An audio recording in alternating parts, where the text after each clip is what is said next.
Flag mbi vend, zemra prej qeliku.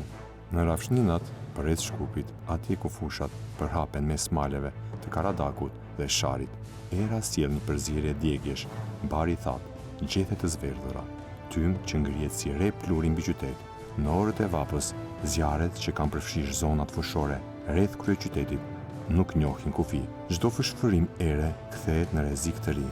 Çdo shkëndij, qoftë nga depot apo mbeturinat e haruara, bëhet një vulkan i vogël.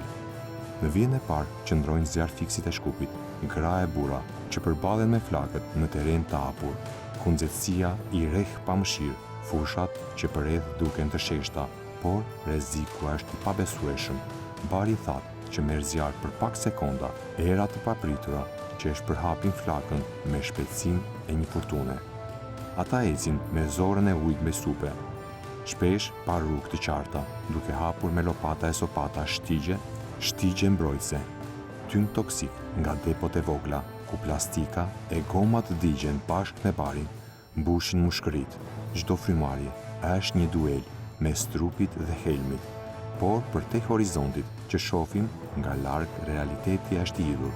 Vullnetarët janë të paktë, shumë pak qytetarë guxojnë të dalin në fusha për të ndihmuar, ndërsa zjarfiksit profesionist shpesh paguhen aq sa një punëtor krau. Ata japin oksigjen për qytetin, por shpërblimi i tyre rrallë reflekton sakrificën. Turnet zgjasin 12 deri në 16 orë. Ka raste kur qëndrojnë në fushat e nxehta për ditë të tëra, larg familjeve. Lodhja u gdhendet në fytyrë si rrudha të errta, por syt nuk largohen nga flaka. Ndryshimet klimatike e bëjnë situatën edhe më të vështirë.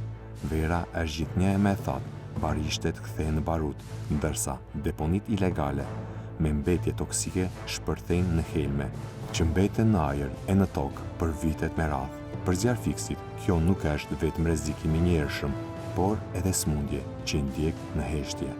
Megjithatë, ata kthehen ditë pas dite, pa duar trokitje, pa kamera, shpesh pa mjetet që u duhen. Ata janë buroja e fundit e Shkupit, ata që e mbajnë qytetin të frymojë, ndërsa qielli mbushet me hi. Nëse shoqëria vendos t'i shohë vetëm si shërbim komunal, flakët e ardhshme do t'i jenë më të mëdha se çdo flak e djegur deri më sot. Në fusha ku barin e ka tharë dielli, zemra e zjarfiksve mbetet burim drite.